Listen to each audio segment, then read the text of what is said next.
Good afternoon, everyone. Thanks for joining us for today's virtual office hour focused on student recruitment and equity. My name is Cassandra McGee, and I'm a senior program manager with JFF, and we're so happy that you can join us for today's discussion. As a reminder, this session will be recorded, so please ensure your phone is muted if you are not the primary speaker.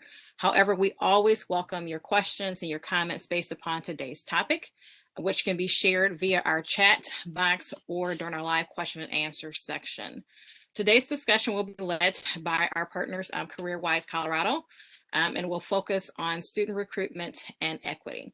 So in the interest of time, I'll go ahead and turn it over to our presenters today. So Jocelyn, Callie, and Brianna, I'm turning it over to you.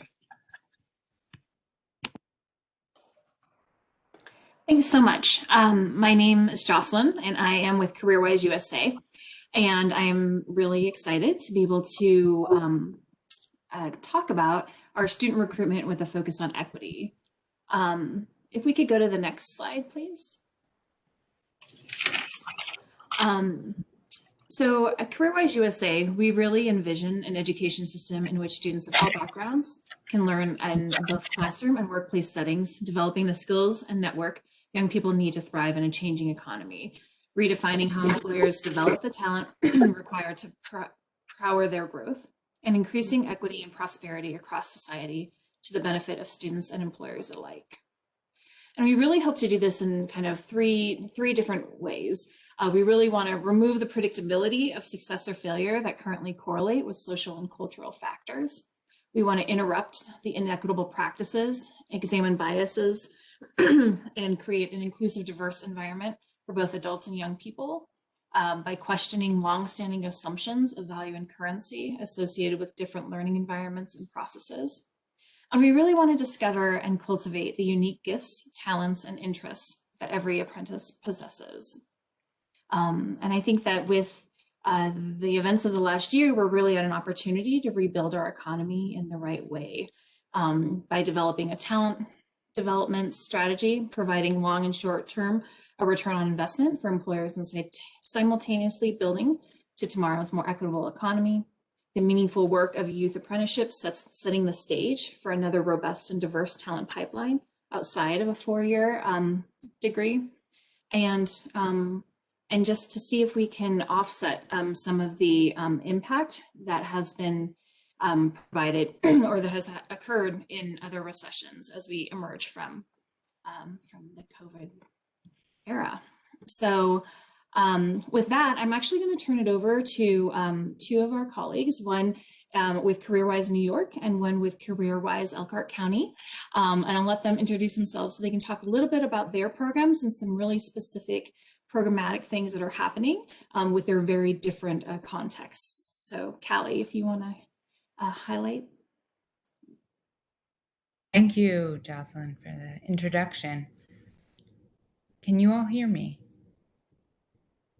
This is my first time using this platform, so maybe just a thumbs up or a head nod. Yes, okay, fantastic. So yeah, like Jocelyn said, I am from CareerWise New York, and when you all asked me to think about speaking about equity in our program, I thought first about the inequities that we see, and I thought I would frame for you kind of with some numbers around what we see in New York State and particularly in New York City.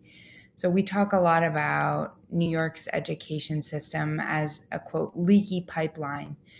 For every 100 students that start high school in New York State, only about 27 receive a post-secondary degree. So we know from these numbers that the system isn't working for most young people. And this is kind of what leads us to offering apprenticeship as an alternative pathway, because this is the pathway. This slide shows the pathway as it's been traditionally set out for young people in the United States. There's really only one. And what we think is so unique about CareerWise and about this alternative pathway is that it hopefully will open up different ways for young people to reach having a post-secondary degree, to have meaningful employment.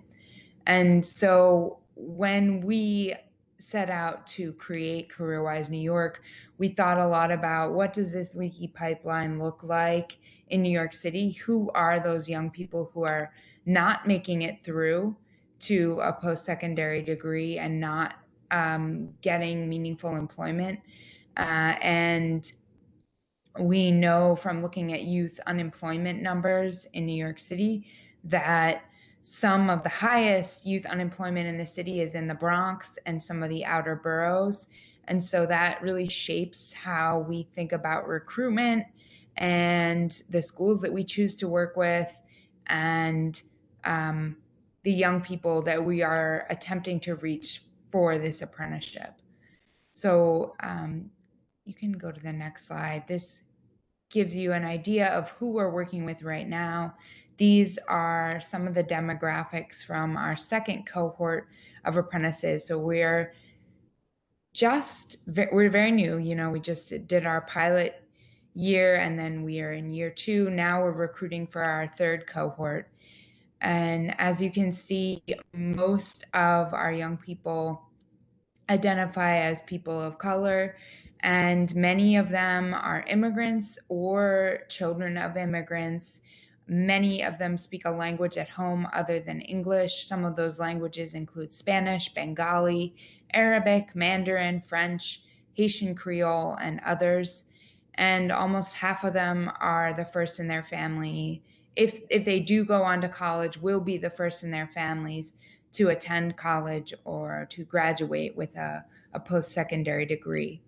So that tells you a little bit about who we're working with and what we see as the inequities that we are trying to tackle through our work. And when I think about equity, I tend to focus particularly on racial justice and racial equity, because I think if we use a race-first approach, racial equity first, we're going to address a lot of other systemic inequities that we see.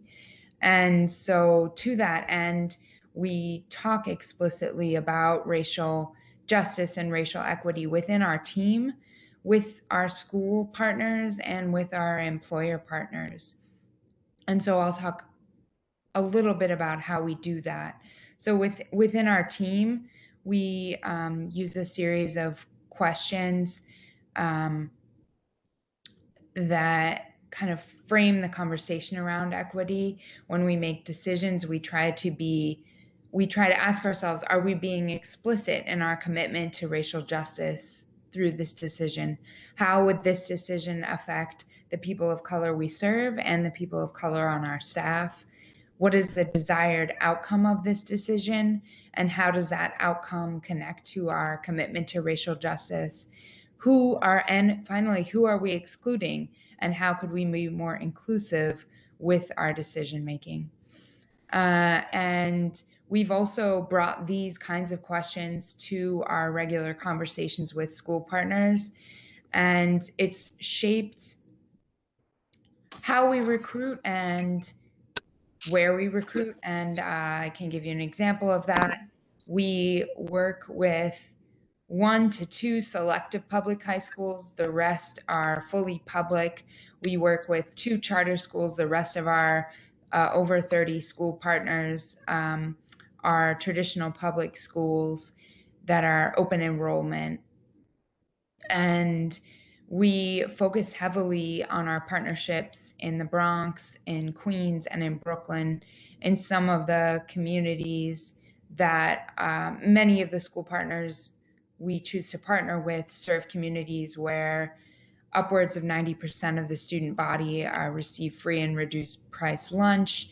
Upwards of 90% of the student body identify as Black or Latinx.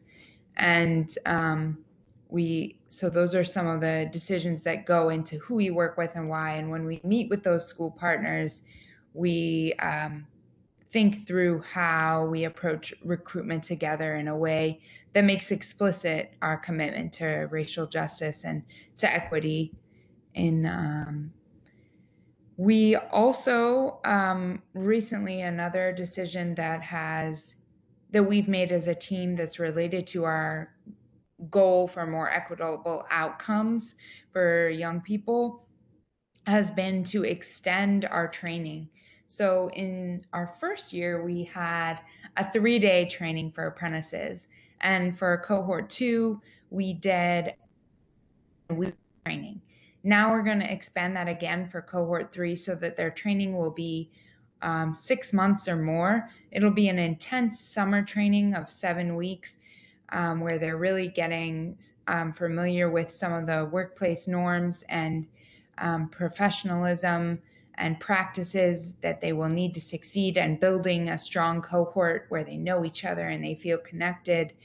And then we are sort of building a gradual on-ramp with more training throughout the beginning of their apprenticeship in the fall and into the winter of their first year, so that they can begin to ease into their apprenticeship environment in a supportive way, and equally so that we are supporting their supervisors, the adults, because what we've learned is that the supervisors and coaches at these companies require as much support and training as the young people. And so when we say expand training, we mean not just for the apprentices, but for the adults at these companies who will be supporting them as well. So that's another piece. And then finally, our recruitment from employers. I've seen a shift in the past year with a new focus on from some of our employers as they recruit on how they target themselves and market themselves at the job fairs and apprenticeship fairs that in their postings. I'll use Credit Suisse, a new partner of ours, as an example. They're really marketing themselves to the apprentices as a force for financial inclusion. And they explicitly state in their job posting their commitment to fostering a culture of inclusion, creating a workplace culture where everyone belongs, identifying and leveraging diverse perspectives, and promoting equity and rejecting bias in the workplace. And that message was received really warmly by our potential applicants for this year. They were really excited about Credit Suisse. And I think we're seeing this, the importance of equity begin to infiltrate all aspects of the work, and that our partners are embracing it as well as they think about how to market themselves to 16 and 17-year-olds, and also how to support them in the workplace throughout this 3-year model. So I want to turn it over. I don't want to take up too much more of your time. I want to turn it over to Brianna Allen at Elkhart County CareerWise, and I know she has some really valuable information to share with you all as well. Thank you. And good afternoon, everyone. My name is Brianna Allen, and I am the Director of Student Pathways for Horizon Education Alliance, but oversee our Modern Youth Apprenticeship Program, CareerWise Elkhart County.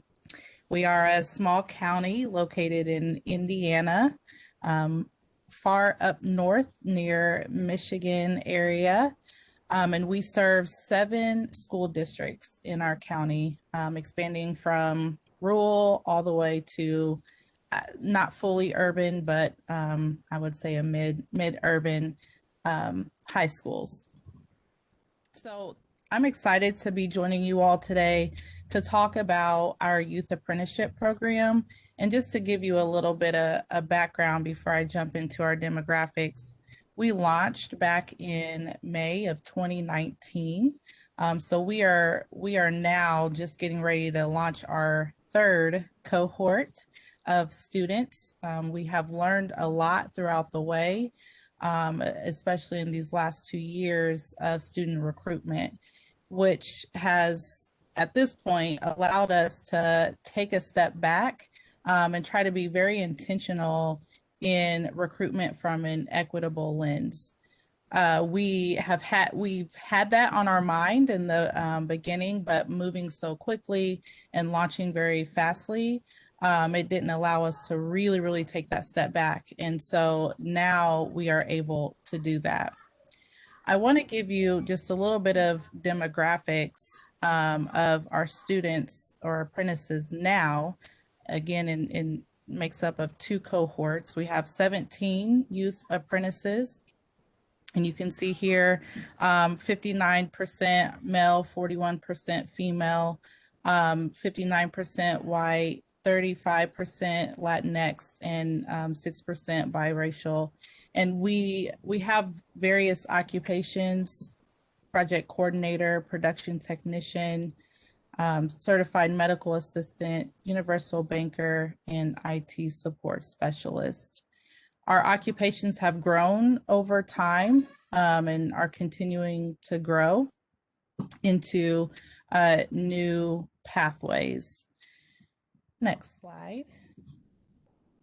So, as I mentioned, we're at a point to where we are taking a look very, very, very closely and intentionally in equity. And this past year, our team at CareerWise Elkhart County took a step back and began using the NAEP Equity and Youth Apprenticeship Programs workbook.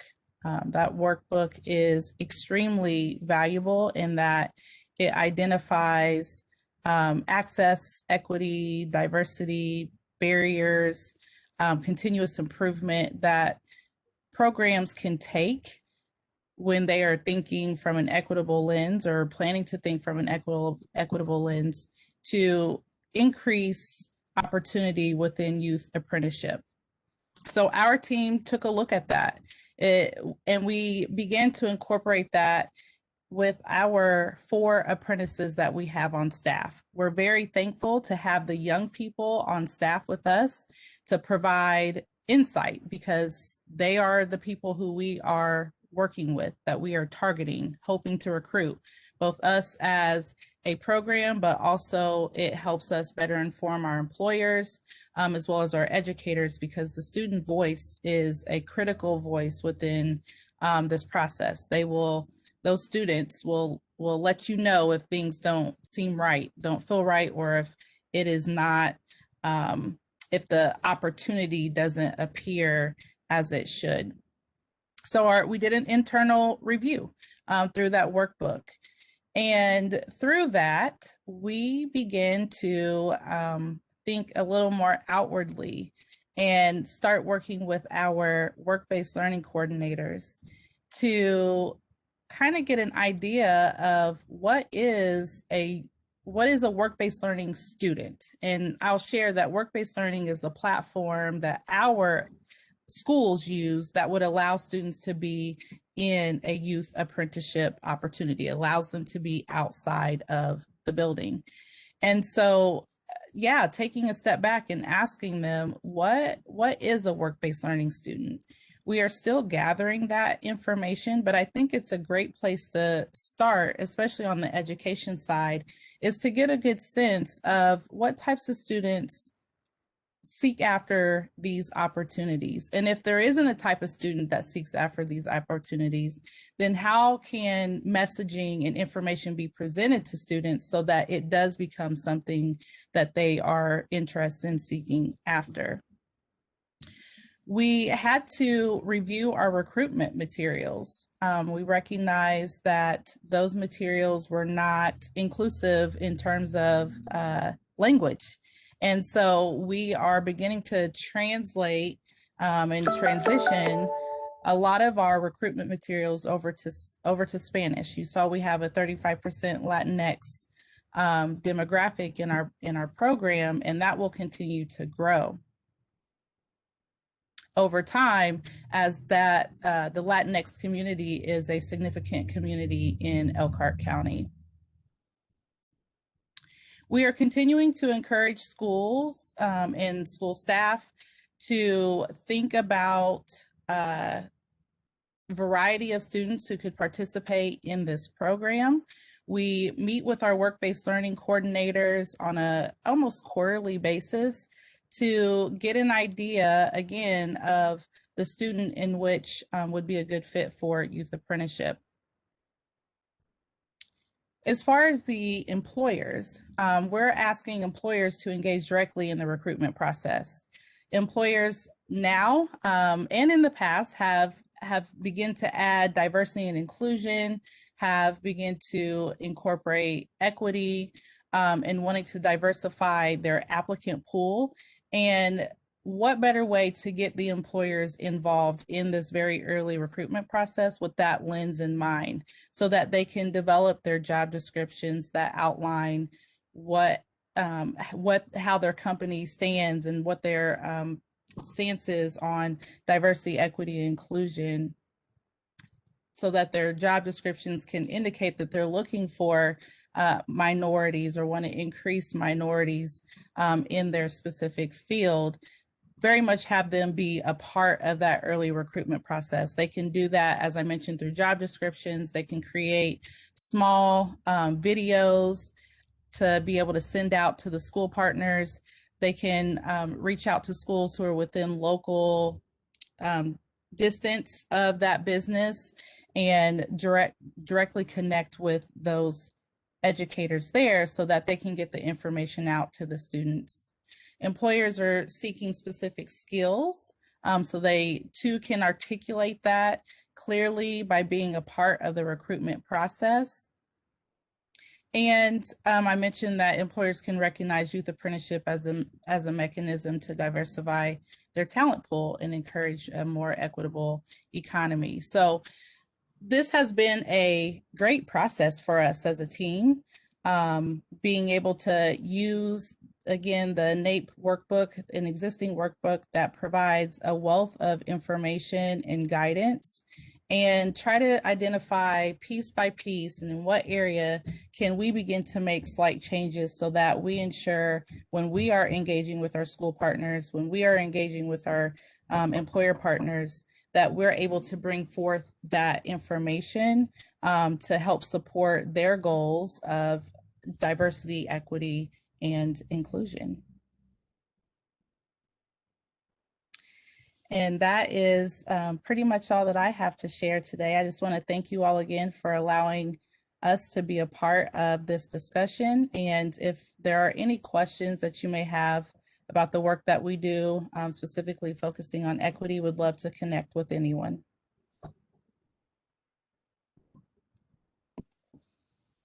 Okay, thank you so much, CareerWise, for that presentation. Are there any questions? We're opening up things for chat right now for anyone that has any questions or comments about the presentation or about our topic today. Cassandra, this is Andrea. Would you mind going back one slide? Sure. Thanks. So this one? Yeah, so that one. And thanks, Brianna, for that incredibly helpful breakdown on this. I'm wondering if you could share just very briefly kind of what's been some of the overarching feedback from employers. Are they grateful about this process? Do they feel kind of burdened by it? I'm just really curious kind of what that's been like. Yeah, thank you for that question. Much of this is very new, I will share, at least from having the employers be directly involved in the recruitment process. In the past, us HEA, CareerWise Elkhart County as an intermediary has really played a significant role in that recruitment. And it has been well, but we also want to make sure that our employer voice is heard and is able to elevate. So at least in the initial beginning, our employers are actually excited to be a part of this recruitment. They're excited to take a little bit of control of their opportunities and being able to share that out with the schools and other connections that they may have.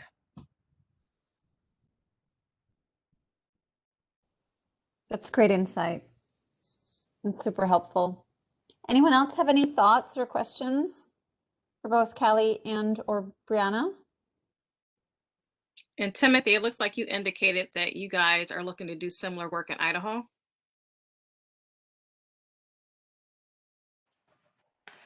I think in thinking about the last question that Andrea posed. Callie, do you want to talk a little bit about the response from employers in New York as well? Because I think your approach has been a little bit different in terms of really educating them on kind of the environment, the kind of the school, the environment which the students are coming from with their school environments, so that they can, I think, better articulate the types of positions and the types of students that they're looking for. Yeah, I think it's a constant back and forth. We're always asking our employer team for more clarity about what employers specifically are looking for so that we can translate that back to the educators, and vice versa. So a lot of that happens via training. I think that for the employers, they may not, I mean, certainly this is their first time working with a 16-year-old, right? Most of them. So, and things are extremely structured in a school environment in the way that they may not be at all in the workplace. So a lot of the work that we've done with employers in supporting them and to support the young people has been helping them to put more structures and systems in place that make explicit for the young people things that we as people in the workforce might take for granted. What are the implicit norms in your workspace around meeting times, around how we communicate, around norms for professional dress and behavior that are just sort of understood, that you don't think about, that a young person may not be familiar with and may not know. So how can you make those implicit norms and standards more explicit? We talk a lot about that with employers, and they have been great partners in this work. I think they have, in some cases, pushed us and even made us think about offerings, how we could be more inclusive with what we're offering to the young people. I think language access is a key issue for us as well. We are beginning to offer our materials in more various different languages, and it's something our employers have asked us about when they're thinking about including apprentices' families in welcome events and things like that. So I think having a two-way conversation has really helped further the work. I see a question from Holly in the chat box. Have we had to overcome issues with insurance and liability in New York State for youth in the workplace? There's some very strong youth labor laws in New York State that one day we hope to adjust, but because of those strong, and it's great. I think we should have strong youth labor laws. They're there for a reason, right? But because of that, we've had to be creative about scheduling. So for instance, I know in Colorado and maybe in other CareerWise programs around the country, you all could have apprentices that go to school Monday, Wednesday, Friday, for instance, and then go to their apprenticeship on Tuesdays and Thursdays. And that's not as possible in New York State because of the labor laws. So we've had to develop a schedule where they work no more than 4 hours a day during their first year. So they go to school for half days, Monday through Thursday, and then they go to their apprenticeship in the afternoons. Does that answer your question, Holly? Yes, thank you. Mm-hmm.